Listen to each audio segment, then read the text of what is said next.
اللهم باسمك نبتدي وبهديك نهتدي وبك يا معين نسترشد ونستعين.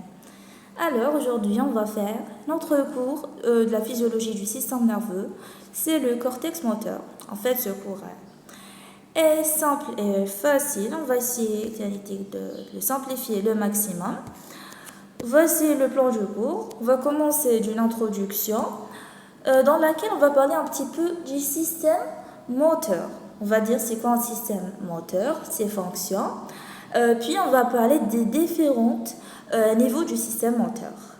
L'hiérarchie du système moteur. Le troisième titre c'est la mise en évidence du cortex moteur. Qui n'a pas les systèmes moteurs, il y a le cortex moteur. Donc, on a le cortex moteur, puis on va le diviser en 3 aires motrices corticales. Et enfin, on a les 20 motrices descendantes, pyramidales et extra-pyramidales, et on terminera par une conclusion. En fait, les titres de le cours, je suis à flou, mais ils sont très faciles. Voilà, on commence par l'introduction. Les systèmes moteurs regroupent l'ensemble des structures nerveuses et voies neuronales responsables du contrôle de la régulation des mouvements. Donc, le système moteur, on a les structures du système nerveux, les synapses et les neurones qui participent à la régulation des mouvements, soit les mouvements volontaires, dirigés par la volonté, les mouvements volontaires, les mouvements végétatifs automatiques, voilà, du système nerveux autonome, ou là, les réflexes. Les 3 camels, ils sont contrôlés par quoi? Par le système moteur. Par exemple, pour les mouvements volontaires, ils nécessitent 3 grandes étapes. Le cortex, il dit un mouvement volontaire. D'abord, la décision, la planification et la programmation, et enfin l'exécution. Maintenant, l'exécution, c'est la voie finale. Le sortie de l'influx nerveux, les motoneurones, le muscle et les contractions, l'exécution.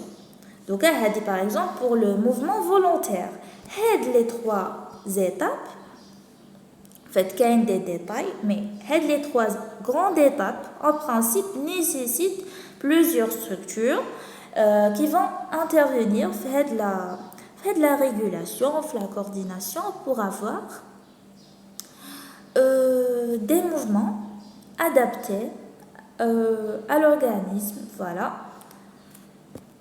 Ok, concernant l'introduction. Donc, on a un système moteur qui contrôle les mouvements volontaires, réflexes et automatiques. Le système moteur est composé de quoi? C'est une structure hiérarchique. Où je m'en plusieurs niveaux selon l'importance mais selon la fonction les différents niveaux les 3 niveaux du système moteur donc le niveau le plus inférieur c'est la moelle épinière, le niveau supérieur c'est le cortex moteur, on va l'expliquer très très bien, et à l'intermédiaire on trouve le tronc cérébral. Donc on va expliquer chacune. La moelle épinière est le niveau inférieur. Ça veut dire pas que le retard est moins importante, mais c'est le niveau inférieur, c'est parce que c'est la voie finale. Il dit les messages électriques des structures supérieures, ils disent le cortex moteur, par le tronc cérébral, la voie de sortie finale, il y a la moelle épinière, le niveau inférieur. Le cortex moteur, c'est le niveau supérieur parce que c'est le lieu d'initiation. Principalement, c'est le lieu d'initiation des mouvements, surtout des mouvements volontaires. L'hiérarchie des systèmes moteurs. Les 3 niveaux, supérieur, intermédiaire et inférieur. À retenir, même l'ordre à retenir, que c'est. Voilà, les trois structures هنايا هاملك ما يخدموش bien sûr وحدهم. Il reçoit des afférents يجيوهم les organes sensoriels, donc toujours عندي une interaction avec l'environnement, les récepteurs sensoriels bien sûr, les noyaux gris centraux et le cervelet. Donc qui donne le cours du cervelet, on a dit que ils donnent des afférents au tronc cérébral. Bien sûr, les pendicules cérébelleux, qui a une relation ma binatum, donc voilà, il participe. Et Heilig, la moelle épinière, pourquoi c'est la voie ou là, le niveau final? Parce qu'il est en relation directe avec la contraction musculaire pour avoir à la fin un mouvement volontaire. Super, Hamlik, donc les trois niveaux. On va détailler chacune un petit peu. Voilà, on commence avec le niveau inférieur. Quelle est la moelle épinière? Elle joue un rôle fondamental dans l'exécution des mouvements. Donc, la sortie finale. Donc, c'est le centre d'exécution. Via quoi? Via les motoneurones alpha. هذه تاني نعرفوها باللي في la moelle épinière. La racine antérieure, c'est une racine motrice, fait des motoneurones alpha pour les muscles striés squelettiques et des motoneurones gamma pour les fusions neuromusculaires. Ce qui nous intéresse, c'est les motoneurones alpha. On les considère comme la voie finale commune. Ok, هذه à retenir parce que que c'est un peu tout. C'est quoi la voie finale commune? Donc, c'est les motoneurones alpha. Il participe tanitique la moelle épinière, c'est le centre réflexe. Principalement, les réflexes sont contrôlés par la moelle épinière, soit les réflexes myotatiques de l'étirement ou les réflexes de retrait. Ça veut dire le tonus musculaire. Voilà, concernant le niveau inférieur, normalement, ce qu'il faut retenir, c'est que la moelle épinière, c'est le centre d'exécution et c'est que les motoneurones alpha sont la voie finale. Pour le niveau intermédiaire, qui est le tronc cérébral, il joue un rôle essentiel dans le contrôle. Il y des informations, des messages. Le niveau supérieur, le cortex moteur, il va contrôler. Ok, il va contrôler. Centre de contrôle réflexe, contrôle les mouvements de la tête, des yeux et des muscles proximaux des membres supérieurs. Autanitique, c'est l'interface cortico-médulaire, maintenant les messages, les jaisines, le centre supérieur, le cortex moteur. La moelle épinière, elle a le tronc cérébral. Ok, donc servant d'intermédiaire dans la transmission des commandes motrices. Ok. Et le rôle, troisième, c'est la régulation posturale. Le maintien de la posture et de l'équilibre. Le cours du cervelet qui donne les noyaux vestibulaires, en relation avec le cervelet. Donc, les noyaux vestibulaires le tronc cérébral, donc ont un rôle dans l'équilibre et la posture, la position de notre corps. Donc, les noyaux vestibulaires ou ténétiques, les formations réticulaires. Et enfin, le niveau supérieur, c'est le cortex moteur. Voilà, c'est important, on va le détailler. Il faut retenir les deux informations. C'est le centre de commande. Donc, c'est pour l'initiation, le déclenchement des mouvements volontaires. L'initiation de le niveau supérieur, le cortex moteur. Autanitique, il contrôle, il assure le contrôle direct et indirect. La moelle épinière via les faisceaux pyramidales. La moelle épinière, c'est le centre du contrôle des réflexes. Voilà, comme le tonus musculaire. Voilà. C'est donc la moelle épinière qui le contrôle. Mais ماشي وحده. يدخل تانيتيك le cortex moteur, il va être des messages les faisceaux pyramidales, on va les voir بعدا. يبعث لي des messages. Pourquoi? Pour modérer هذوك les réflexes ما تكونش عندي exagération. هكا سما la moelle épinière هو qui est responsable des réflexes. Mais تانيتيك le cortex moteur il participe directement ou indirectement à la modération des réflexes. هذا ما كان. Donc رانا كملنا le deuxième titre qui est l'hierarchie du système moteur. عندي هاد les trois niveaux. Mais aujourd'hui, on va étudier le cortex moteur. D'abord, وشنو le cortex moteur? En fait, شوفوا هذه نسيتهاش l'organisation fonctionnelle. On va la voir بعد إن شاء الله. C'est quoi le cortex moteur? Déjà, le mot cortex, déjà, c'est l'écorce liée à la substance grise. C'est la substance grise du cerveau. D'accord. La substance grise du cerveau a plusieurs aires, plusieurs parties. Chaque partie est responsable à la haja. On a des aires sensitives, des aires de la vision, pour l'audition, des aires motrices. هذاك l'aire motrice واسمه le cortex moteur. هذا ما كان. Donc حنلقاه في l'écorce cérébrale. La mise en évidence du cortex moteur qui fait عرفنا باللي il existe des régions corticales motrices dans le cerveau. عندي هاد les trois critères principaux. كيفاش نعرف باللي عندي des aires motrices. الحاجة الأولى ندير stimulation في هذيك la région في l'écorce cérébrale. On aura une contraction musculaire. Donc on va déduire que la région est responsable d'un mouvement. Donc c'est un aire motrice. D'accord. C'est le premier critère. Le deuxième critère, la destruction de la région délie une perte de la fonction motrice. Donc, qui stimule les mouvements. Qui dit la destruction, on aura la perte de mouvement. Donc, on va déduire que c'est une aire motrice. Et enfin, les efférences.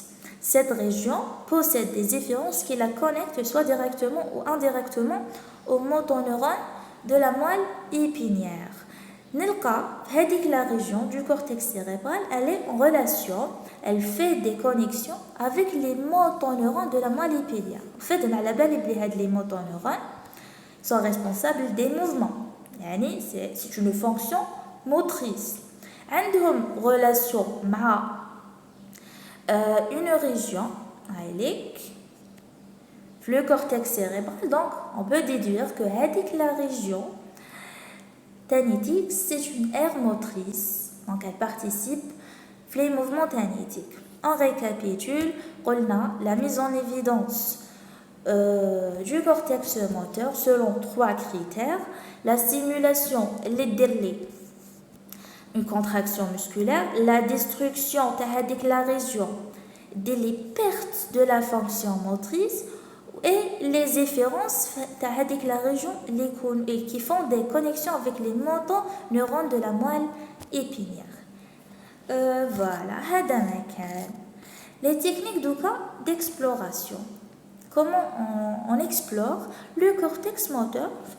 C'est simple, mais une seule question que c'est à la hadi.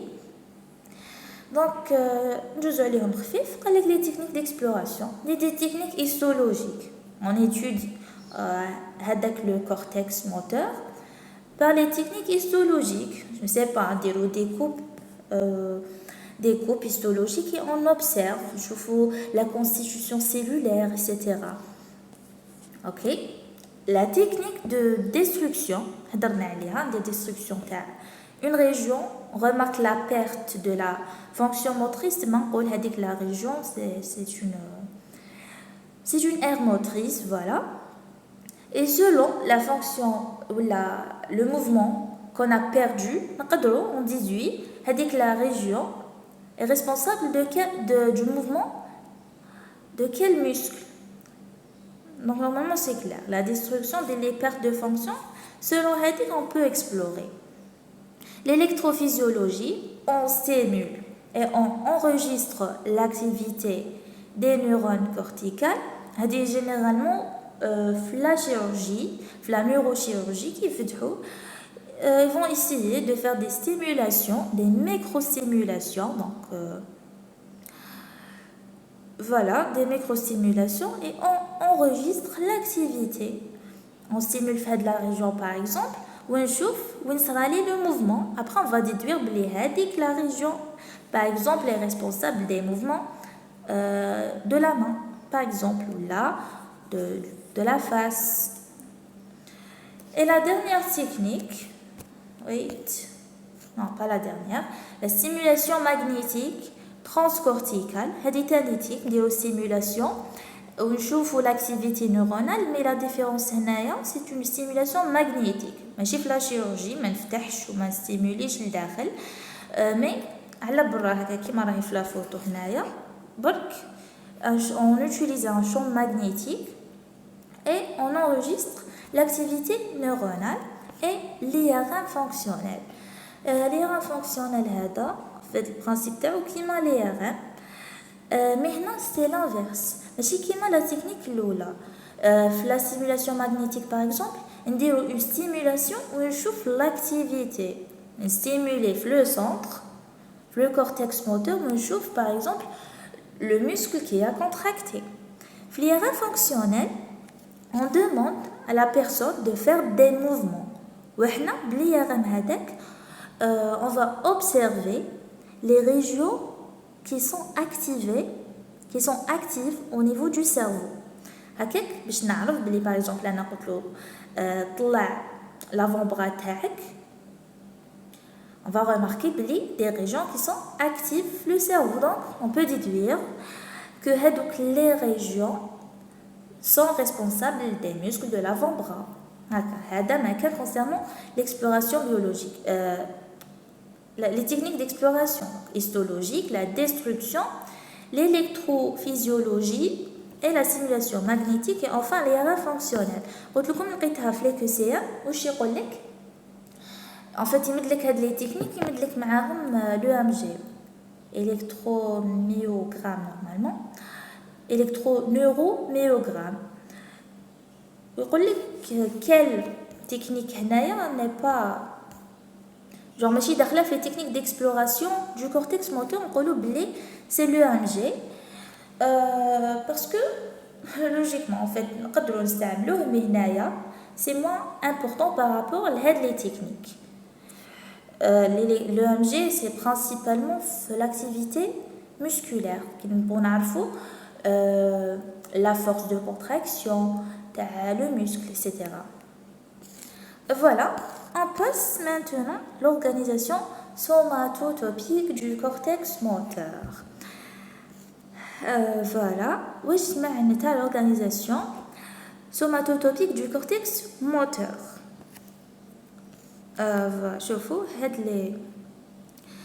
Plusieurs chercheurs scientifiques ont réalisé des travaux sur le cortex moteur. حاجة الأولى فريتش et هيدزين واش قالوا ils font des stimulations électriques في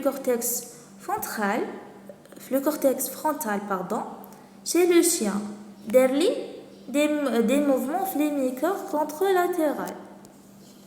voilà هذه chez le chien عرفوا بلي كاين un cortex moteur وتانيتيك بلي il est contralatéral. Ça veut dire qu'il y a une stimulation électrique le cortex l'hémisphère droite et il y a des contractions l'hémisphère gauche. Donc contralatéralité. La droite يمشي الgauche والgauche يمشي droite. Puis جا Sherrington قال لك voilà la même chose existe chez le singe. Et enfin جا هذا Penfield. Il a confirmé l'existence du cortex moteur chez l'homme. Voilà, كاين au niveau du cortex cérébral des régions moteurs, des régions motrices responsables des mouvements. L'hémisphère, le cortex de l'hémisphère droite responsable du l'hémisphère contralatéral. Donc il existe d'abord عند l'homme بعد بلي droite يمشي الgauche والgauche يمشي droite contralatéral وبلي chaque région le cortex est responsable d'une partie du corps.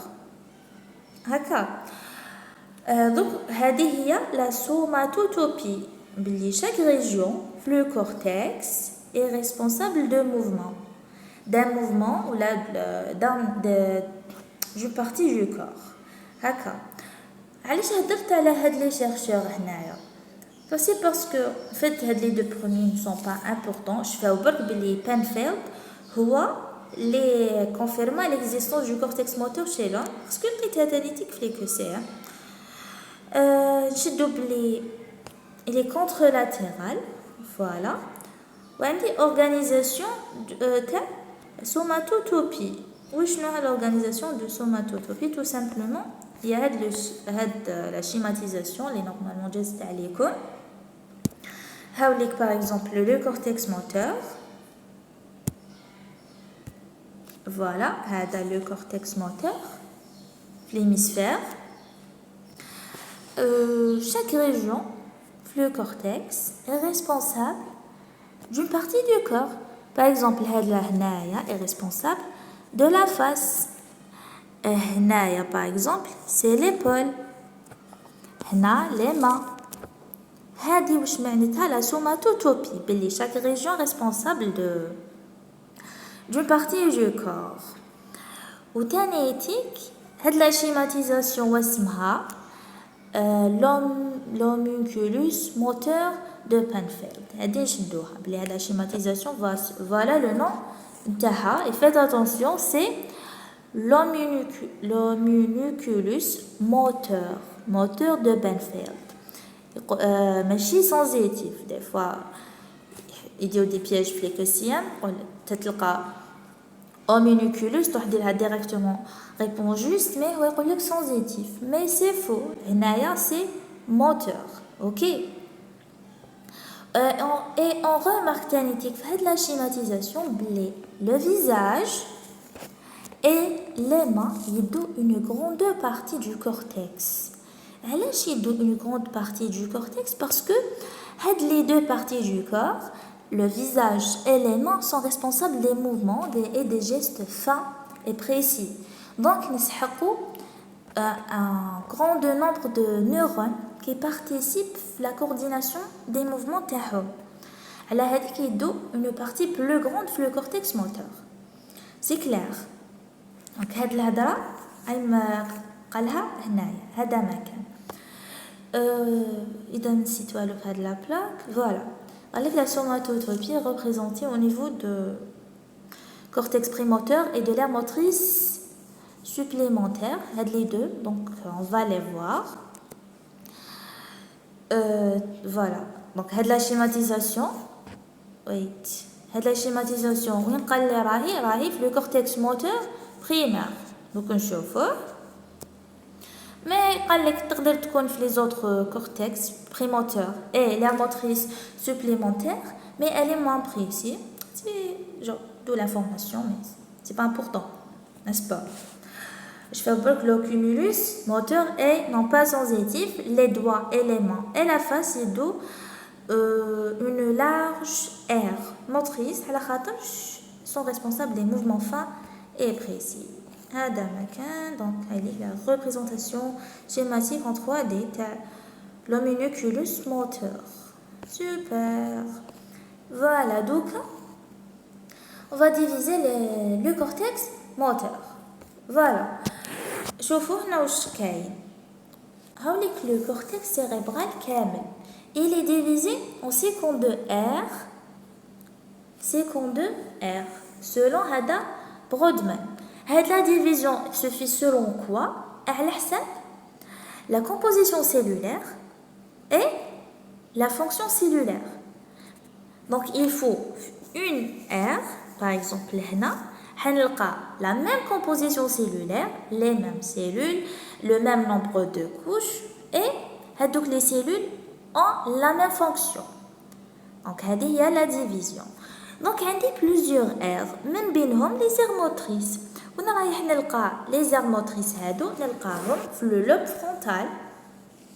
le lobe frontal en avant de la césure centrale de Rolando. هاوليك le césure le lobe frontal. En avant, c'est l'aire motrice, voilà le cortex moteur. Il fait deux aires, R4 et R6.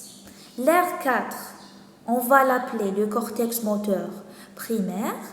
L'aire 6, on va le diviser en deux parties. La partie latérale, les deux parties latéraux, c'est le cortex prémoteur. Donc, prémoteur, c'est latéral. L, voilà, latéral. Et l'aire motrice supplémentaire, c'est la partie médiane de l'aire 6. كهذه كامل moteur. بعد هنا c'est l'aire, le cortex moteur primaire. Fait 6, la partie médiane, c'est l'aire motrice supplémentaire. Et les deux parties latérales, c'est le cortex prémoteur.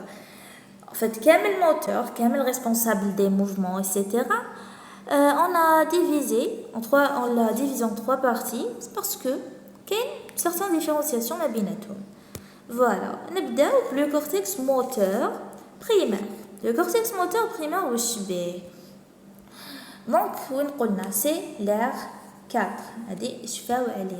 L'aire 4 du cortex cérébral est structuré en 6 couches. Il est structuré en 6 couches. هذه تانيتك شفناها en histologie lorsqu'on a fait le cours du cortex cérébral. قلنا en fait la composition cellulaire, le nombre des couches يتبدل من بلاصه واحده اخرى, mais principalement حنلقى 6 couches. حنلقى 6 couches. في l'aire 4 هذا cortex moteur primaire نلقى 6 couches. La couche principale في la motricité هي la couche 5 اللي نلقى فيها les cellules pyramidales ولا اسمهم les cellules géantes de Betz. هايليك les cellules géantes de Betz sont importants. علاش ils sont importants parce que راح نشوفوا من بعد باللي le fibre nerveuse تاعهم va descendre وراح يروح لي la substance blanche où il va former les faisceaux pyramidales. Ils vont descendre حتى la moelle épinière. D'accord. Donc c'est pour ça ils sont importants. Voilà. Donc نشوفوا les fonctions تاع هاد le cortex moteur primaire. عنده deux fonctions principales اللي هما le contrôle des mouvements volontaires. Surtout les gestes les plus fins, les plus précis des mains et de visage, et la régulation des mouvements en ajustant la force, la direction, la vitesse et l'amplitude des mouvements selon l'intention. Les deux points à retenir parce que qui تعرف le rôle ou les fonctions du cortex moteur primaire qui تصرى لك lésion في هذا le cortex راح تعرف واش راح يصرى. Donc تفابلي le contrôle des mouvements volontaires et la régulation des mouvements de la force, la direction, la vitesse et l'amplitude.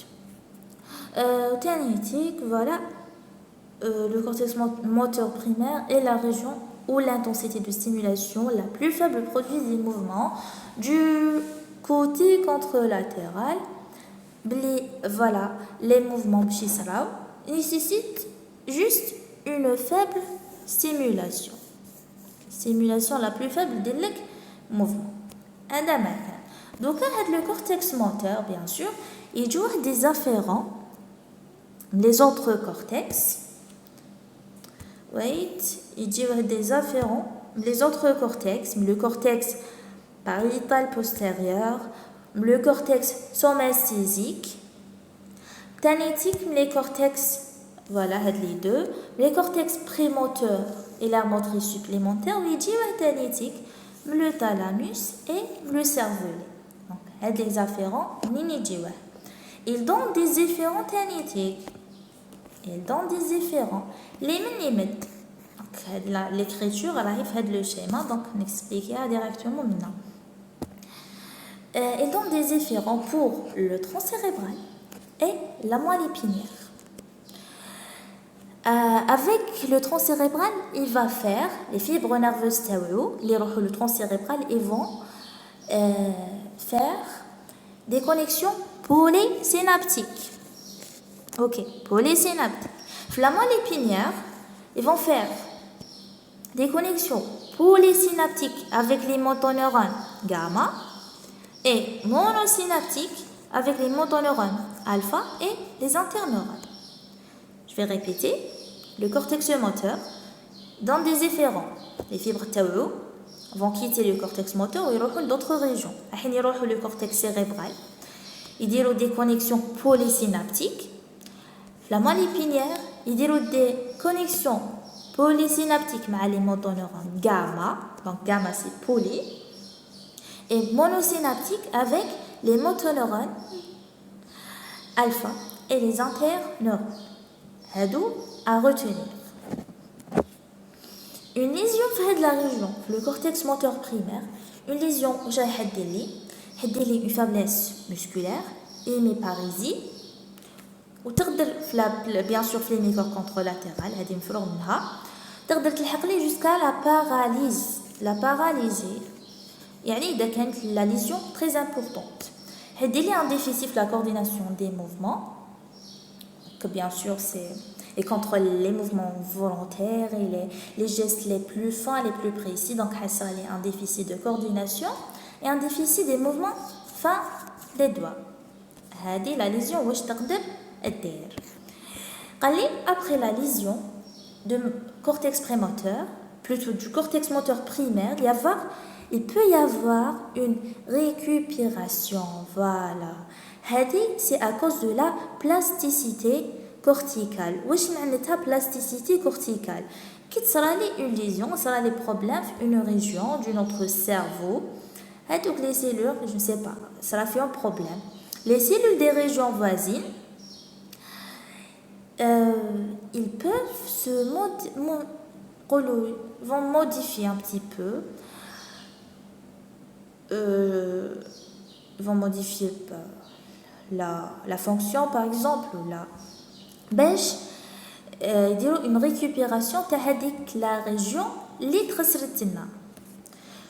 une réorganisation des cellules et des synapses. L'essentiel, c'est la fonction grâce à la lésion, une sorte de récupération. Une perte totale de la fonction. Le principe, ماشي برك في la lésion, même في l'apprentissage, على بالك بلي l'apprentissage تاع quelque chose, voilà, il va développer votre système nerveux, il va développer les connexions synaptiques, voilà, c'est grâce à la plasticité corticale. Le principe de la plasticité corticale, et genre, les médecins profitent de nous la réduction. C'est le principe de la réduction. Rééducation. Voilà, c'est la rééducation contre réduction. La rééducation, voilà, c'est grâce à la plasticité corticale. Je ne vais pas détailler plus que ça. La plaque. Voilà, donc on a terminé avec le cortex moteur primaire. On récapitule. Il est responsable. On le trouve dans l'air 4. Est composé de 6 couches. Les couches principales, les cellules principales, les cellules pyramidales. Les deux fonctions principales, c'est voilà, les fonctions principales, les contrôles des mouvements volontaires, surtout les gestes les plus forts, régulation de la force, la direction, la vitesse et l'amplitude des mouvements. Il y a des afférents et il donne des efférents pour le tronc cérébral et la moelle épinière, la lésion de l'hémiparésie, un déficit de coordination. Et enfin, donne la notion de la plasticité corticale. Voilà, maintenant on passe le cortex prémoteur. Pour le cortex prémoteur, il est situé dans l'aire 6, les deux côtés latéraux. La simulation théorique délie des mouvements de la tête et du tronc. et il nécessite une intensité plus forte. Des mouvements par rapport à celle du cortex moteur. Les rôles principaux, il faut retenir que c'est le contrôle des muscles axiaux et proximaux. C'est la posture. Voilà. Le contrôle des muscles axiaux et proximaux. Maintenant, on va les autres rôles. De façon simple, mais la phrase, il faut la retenir. Contrôle des muscles axiaux et proximaux. Participe à la planification des mouvements, la sélection des mouvements en fonction du contexte. Il y a une interaction avec l'environnement, donc selon les conditions environnementales, les mouvements. Genre, en fonction du contexte, selon les informations sensorielles. Un rôle important dans l'apprentissage moteur et imitation. Par exemple, pour apprendre de nouveaux gestes, c'est le cortex prémoteur qui est activé, si on peut dire. Voilà. Et le contrôle des mouvements dirigés par des stimuli externes. قلنا هذه كيما la sélection des mouvements en fonction du contexte. يعني حيجيوه des informations sensorielles de l'environnement, selon des stimuli visuels ou auditifs, il va programmer des mouvements. Donc, selon des stimuli externes. C'est principal. Contrôle des mouvements axiaux et proximaux. Voilà, sélection des mouvements selon le contexte et l'apprentissage moteur. Les mouvements économes selon des stimuli, sont stimulés par des stimuli externes. Voilà, bien sûr, ils donnent des efférents ou des afférents. Les afférents, le cortex pariétal postérieur, le cortex préfrontal, le cervelet, et donnent des efférents pour le cortex prémoteur et la moelle épinière. On n'a rien à expliquer. Qui sera les lésions? Qui sera les lésions fait la la lésion cervelet. Des afférents. Le cervelet, c'est très logique. Donc, parce que le cervelet, en fait, c'est un rôle important dans la posture, l'équilibre. Madame le cortex prémoteur va participer à la position du corps. Mais la balise, donc, logiquement, il y a des afférents le cervelet. La lésion, une parésie proximale. Elle est responsable des muscles axiaux et proximaux. Donc, une lésion, une parésie proximale. Apraxie idiomotrice. Le patient n'arrive plus à exécuter des gestes simples sur commande. Il n'arrive pas à exécuter. En fait, la fonction motrice, mais qu'est-ce que problème les motoneurones ou là, genre, donc les muscles, ils peuvent se contracter. Mais un problème في la coordination تاعهم في le temps تاعهم كاين problème في l'interaction avec l'environnement, etc. وهذه نلقاوها surtout هنا difficulté à initier ou planifier un mouvement dirigé par un stimuli externe. Donc il dit le stimuli externe. Ou ما كاينش problème في la contraction musculaire ou là. Mais بصح il va pas réagir correctement. Par exemple, il voit une balle arriver mais réagit trop tard ou maladroitement. Il y a un problème de la coordination. Les troubles de la coordination motrice, moins fluide, mal synchronisé et perte de gestes appris ou la geste automatique, puisqu'on a un rôle de l'apprentissage moteur. On récapitule donc concernant l'aire prémoteur est situé dans l'aire 6 de Brodmann. Les côtés latéraux nécessitent une intensité plus forte. Il est responsable des mouvements proximaux de la tête et du tronc, voilà. Donc, dans l'équilibre, la posture, les rôles théoriques, surtout l'apprentissage moteur et l'interaction avec l'environnement par des stimuli externes. Il y a des afférents et donc des efférents. Voilà une lésion où je t'ordonne de dire que les points sont importants à retenir et et la dernière partie du cortex moteur, il y a l'aire motrice supplémentaire. Où je prends l'air 6, prends la partie médiane de l'air 6 de Brodmann. Avec la stimulation électrique de l'air, des mouvements bilatéraux complexes qui durent longtemps. On va voir les rôles principaux. C'est l'initiation des mouvements autodirigés. Il y a un mouvement par notre volonté sont des stimuli externes. C'est autodirigé. La coordination des mouvements bilatéraux, par exemple, qui تكون بيديك في زوج ماشي بيد وحده.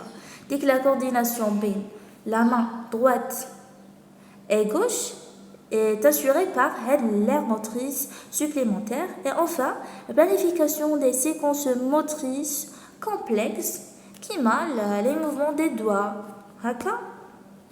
Voilà. هادو les rôles principaux. Il y a des afférents et il donne des efférents. Les efférents pour le cortex prémoteur et pour la moelle épinière. Il y a le cortex préfrontal, les noyaux gris centraux et le thalamus. Super. Une lésion, je vais difficulté à initier les mouvements volontaires parce qu'il est responsable des mouvements autodirigés, donc il y a une difficulté dans l'initiation de ces mouvements. Il a un rôle dans le contrôle des mouvements bilatéraux, donc il y a un trouble dans la coordination bilatérale. Il est responsable des mouvements motrices complexes qui marquent les doigts, les perturbations. C'est facile, je fais akinésie et mutisme, les deux pathologies qui confirment difficulté des mouvements volontaires. Donc, on a terminé avec le cortex moteur. Voilà, c'est quelque chose simple. On va les titres un petit peu. Donc, on a les cellules pyramidales. Je viens de les cellules pyramidales, on les trouve dans la 5e couche du cortex moteur primaire. Voilà. Des fibres nerveuses. Les fibres nerveuses vont former les voies motrices descendantes. La substance grise, la substance blanche, puis la mésencéphale, où soit la bulbe rachidienne ou la moelle épinière, où il y a les voies motrices descendantes. On dit deux voies, le système pyramidal, système latéral, le système extra-pyramidal. On va les expliquer un petit peu. Donc, le système pyramidal, vous avez les fibres nerveuses des cellules pyramidales de la 5e couche du cortex moteur primaire. Donc, les axes vers la capsule entière. En fait, c'est quoi la capsule entière? Tout simplement, les fibres qui sont la substance blanche, il y a un épaississement la substance blanche, on se met la capsule entière. Donc, il y a la substance blanche. Le mésencéphale se projette bilatéralement sur les noyaux moteurs des nerfs crâniens au niveau du tronc cérébral. Le tronc cérébral, les noyaux moteurs du tronc cérébral, précisément la bulbe rachidienne. على هذيك واسمه فيسو كورتيكو bulbaire. يبدأ le cortex, les cellules pyramidales, lui classent la bulbe rachidienne. Le rôle de la voie motrice descendante, c'est le contrôle des muscles, le visage, la mâchoire, la langue et le pharynx. C'est la partie supérieure, voilà, de la tête et du cou. Hadi concernant le système pyramidal, précisément le faisceau cortico-bulbaire. Il classe la bulbe. D'autres fibres, non, ما رايحينش يحبسوا في البulbe rachidien. رايحين يكملوا حتى la moelle épinière يديروا لي le faisceau cortico-spinal. Donc l'origine تاعو ما les cellules de Betz, cellules pyramidales, au niveau du cortex moteur, le cortex somesthésique. Il passe par la capsule interne, traverse le mésencéphale, première partie du tronc cérébral, se réunissent pour former un faisceau dense, le faisceau cortico-spinal ou le faisceau pyramidal. Dense au niveau du bulbe qui prend l'allure d'une pyramide. على هذه اسمه le faisceau pyramidal. Puis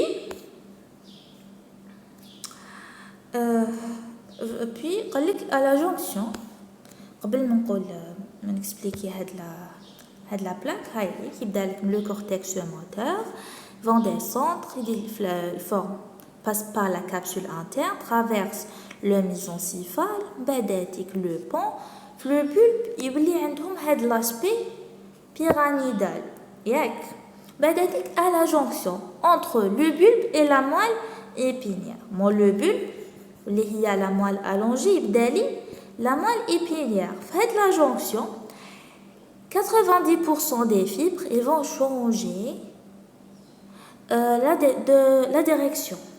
l'économe par exemple هنايا راهم gauche يولوا في la partie droite ou la partie contralatérale. Donc هايليك قال لي 90% des fibres vont croiser la ligne médiane dans la colonne latérale de la moelle épinière et forment le faisceau cortico-spinal latéral. هذه هي اسمها إذا قدرنا نقولوا حاجة نقولوا باللي في le faisceau cortico-moteur plutôt cortico-bulbaire حيبقاو لي في la même côté ipsilatéral. Les faisceaux cortico-spinal ils vont se croiser la ligne médiane l'autre partie c'est contralatérale. Il se termine dans la corne antérieure ventrale où il y a des interneurones et les motoneurones alpha qui contrôlent les muscles distaux. C'est le faisceau cortico-bulbaire pour les muscles supérieurs proximaux, tête et cou. Pour les muscles distaux, pour le faisceau cortico-spinal. 10% des fibres sont la même côté, voilà, ipsilatérale de la colonne antérieure de la moelle épinière. Donc, ils vont trouver les interneurones et les motoneurones. Madame Homjaouli, l'aire motrice, c'est logique qu'ils vont se terminer dans la corne ou les racines. Voilà, la corne antérieure, voilà. On va faire des connexions avec les motoneurones et les interneurones pour participer au contrôle. Quel contrôle? Par exemple, la moelle épinière est responsable des réflexes. Mais, je ne mets pas exagération sur les réflexes. Il y a des faisceaux cortico-spinal pour modérer les réflexes. Donc, en cas d'une lésion, le faisceau pyramidal va entraîner un syndrome pyramidal qui est caractérisé par une hémiparésie, faiblesse les muscles, c'est logique, une hypertonie spastique, exagération des réflexes myotatiques. Voilà, donc le cortex, plutôt la moelle épinière est responsable du tonus musculaire. Il dit des informations le cortex moteur pour modérer le tonus musculaire. Donc, il sera une lésion, mais qu'est-ce que la modération? Une hypertonie spastique. Haka. Ou tanitique, le cortex, la moelle épinière est responsable des réflexes myotatiques.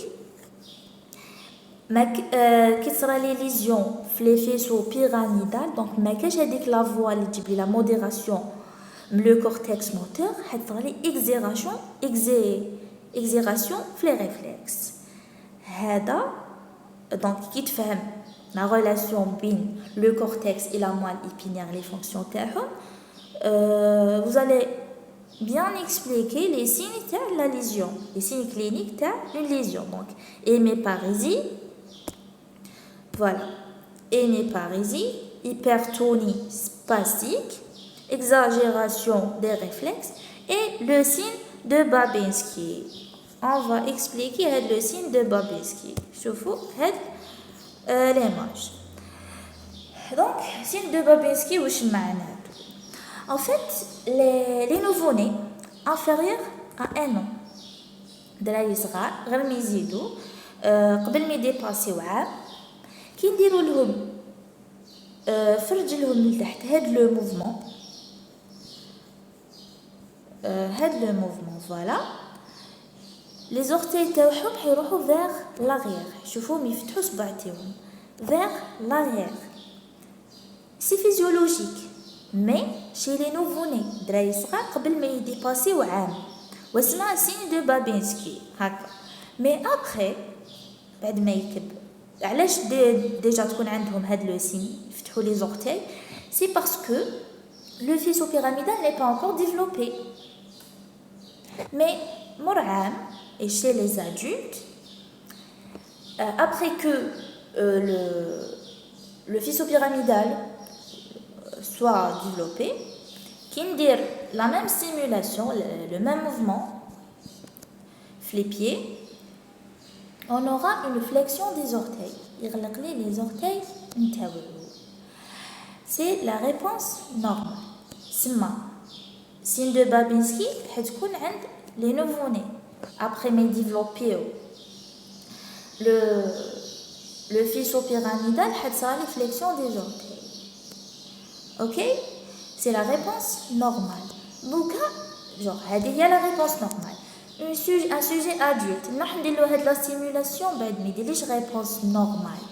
Il y a les signes de Babinski.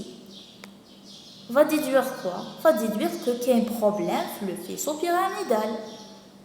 Ok, donc, il y a une lésion sur le faisceau pyramidal, il y a les signes de Babinski. C'est tout. Donc نشوفوا le système ventromédial. فات هاد لا بارتي ما لقيتهاش كامل في لي كسير مي ندوزو عليها خفيف بلا ما نطولو.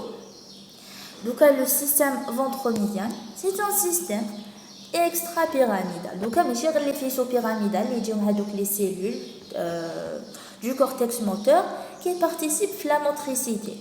كاين d'autres faisceaux qui constituent la voie. Le système moteur extra-pyramidal, les humains, 5 faisceaux principaux. Le faisceau rubrospinal, le faisceau vestibulospinal, réticulospinal,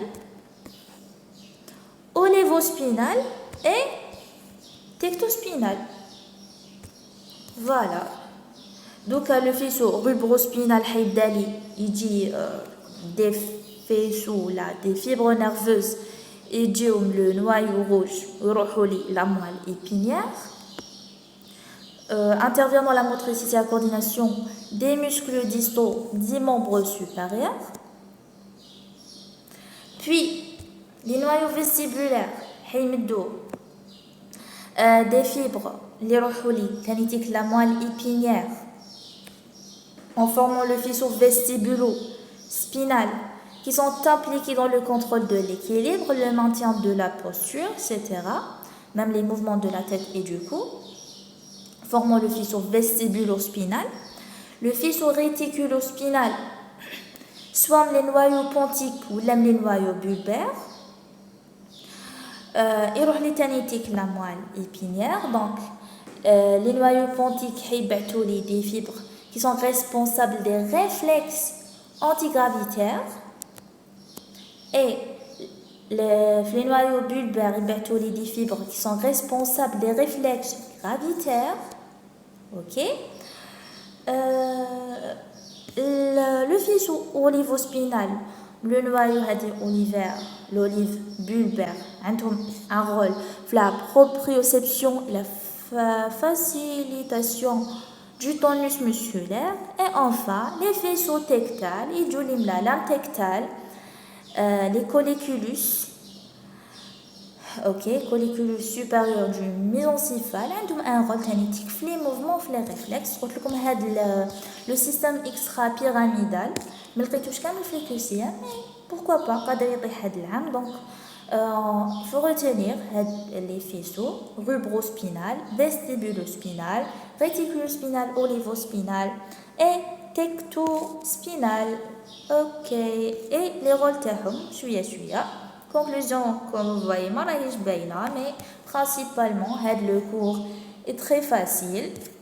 Comme les titres تاوعو برك يخلو كلحقنا للنهاية. سبحانك إن أصبت فمن الله وإن أخطأت فمن نفسي ومن الشيطان. سبحانك اللهم وبحمدك نشهد أن لا إله إلا أنت نستغفرك ونتوب إليك.